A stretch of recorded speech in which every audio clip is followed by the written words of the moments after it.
চা বনতেছে, পাশাপাশি ৯,৫০০ একর জমি কিনে ফেলছে এরিয়াতে। ওদের ফার্ম নিচ্ছে নিজেরাই, গরুর ফার্ম। দুধ দিতেছে, সেই দুধ দিয়ে নিজেরাই মিষ্টি বানাচ্ছে। এই যে আজকে আমরা নিছি এই যে মিষ্টি, এই যে এটা খুবই মজা। বাংলাদেশের এমন একটা জায়গা আছে যেখানে দাঁড়ালে এক পাশে বাংলাদেশ, আরেক পাশে ভারত। দেশের সবচেয়ে উত্তরের প্রান্ত পঞ্চগড় আর তেঁতুলিয়ার 0 পয়েন্টে। আমাদের যাত্রা শুরু হয় ঢাকা থেকে রাতের বাসে। জানালার বাইরে অন্ধকার কাটিয়ে যখন সকালের নরম আলো চোখে পড়ল, ততক্ষণে আমরা পৌঁছে গেছি স্বপ্নের জেলা পঞ্চগড়ে। নেমেই প্রথম কাজ ফ্রেশ হওয়া। 1 কাপ ধোয়া ওঠা চা হাতে নিয়ে শরীর মন চাঙ্গা করে রেডি হয়ে গেলাম দিনের অ্যাডভেঞ্চারের পথে।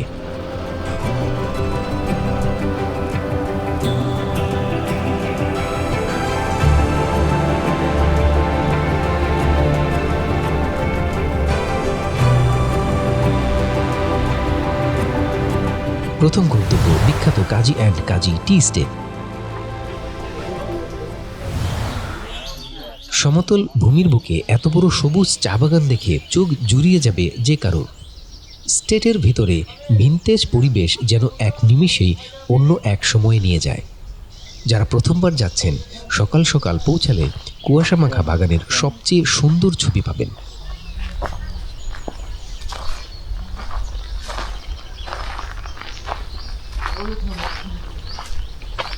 স্টেট থেকে একটু দূরেই পাবেন তাদের নিজস্ব ফার্মের খাঁটি দুধের তৈরি স্পেশাল মিষ্টি।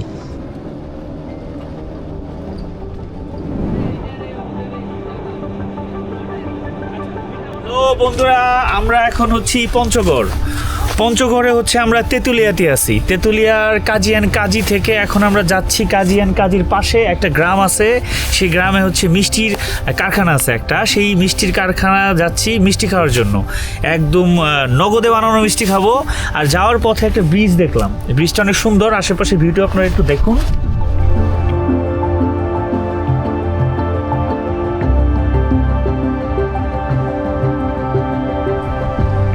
আর এই হচ্ছে আমাদের বাহন। আমরা এটা দিয়ে আসলে এখন হচ্ছে তেঁতুলিয়া উপজেলাটা ঘুরতেছি ভালো করে। তারপরে আমরা আরও 4টা উপজেলা আছে, ওগুলো ঘুরবো।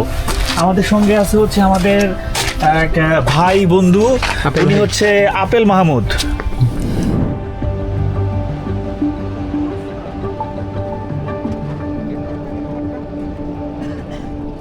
যে নাম যে বললাম একটা, হ্যাঁ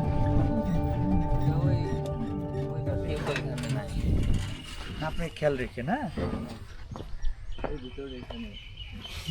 হ্যাঁ, মিষ্টি বানায় নাই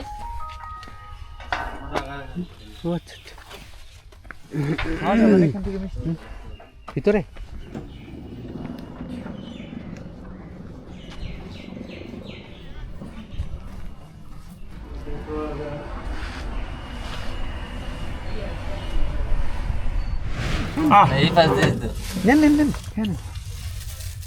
আমরা কাজী অ্যান্ড কাজীতে আসলে মিষ্টি খাইতে।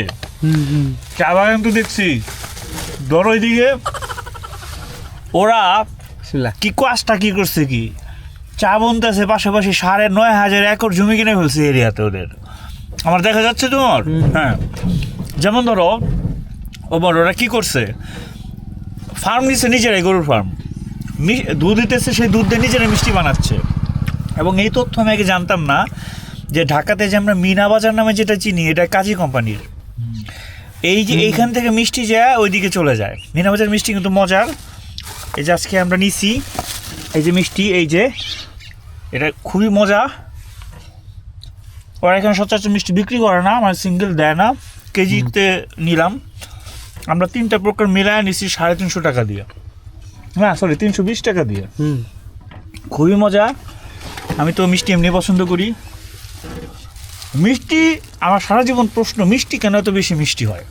কিন্তু এই মিষ্টিটা এত বেশি মিষ্টি না, এর জন্য এটা মিষ্টি ভালো লাগতেছে। ভাই নেন। ঘোরাঘুরির ক্লান্তির পর এই মিষ্টির স্বাদ পুরো জার্নিটাকে যেন আরো মধুর করে দেয়। এরপর আমরা গেলাম ঐতিহাসিক মহারাজার দিঘি দেখতে।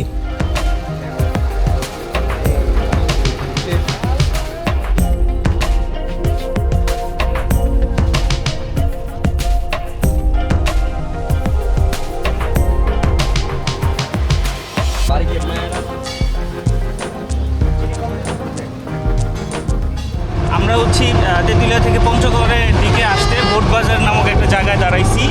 এটা হচ্ছে সদর উপজেলায় পড়ছে। বোটবাজার থেকে এখন আমরা যাব হচ্ছে একটু ভেতরের দিকে, অটো নিছি, অটোতে 50 টাকা ভাড়া নিচ্ছে আমাদের। আমরা যাবো মহারাজা দিঘিতে দেখতে। চলুন তাহলে আপনাদেরকে মহারাজা দিঘিতে দেখাই।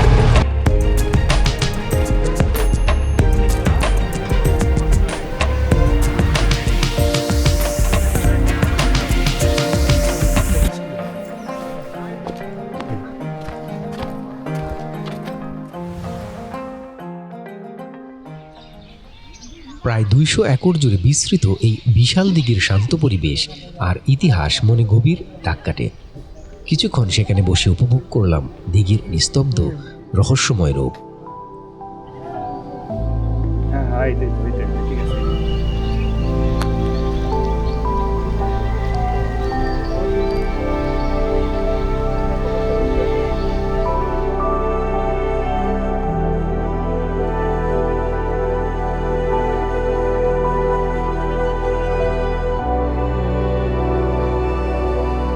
স্মৃতি জমিয়ে অটো নিয়ে আবার রওনা হলাম পঞ্চগড় সদরের দিকে। পৌঁছাতে পৌঁছাতে রাত নেমে আসে। রাতের পঞ্চগড় শহর অদ্ভুত রকম শান্ত আর সুন্দর। শহরের আলোয় কিছুক্ষণ হাঁটাহাঁটি, সাথে হালকা স্ট্রিট ফুড। দারুণভাবে শেষ হলো আমাদের প্রথম দিনের জার্নি। পঞ্চগড় আর তেঁতুলিয়ার এই যাত্রা যদি আপনার মনে ঘোরাঘুরির নেশা জাগিয়ে দিয়ে থাকে, তাহলে এক্ষুনি কমেন্টে লিখুন আপনি কবে যাচ্ছেন এই 0 পয়েন্টে। ভিডিও ভালো লাগলে লাইক দিতে ভুলবেন না।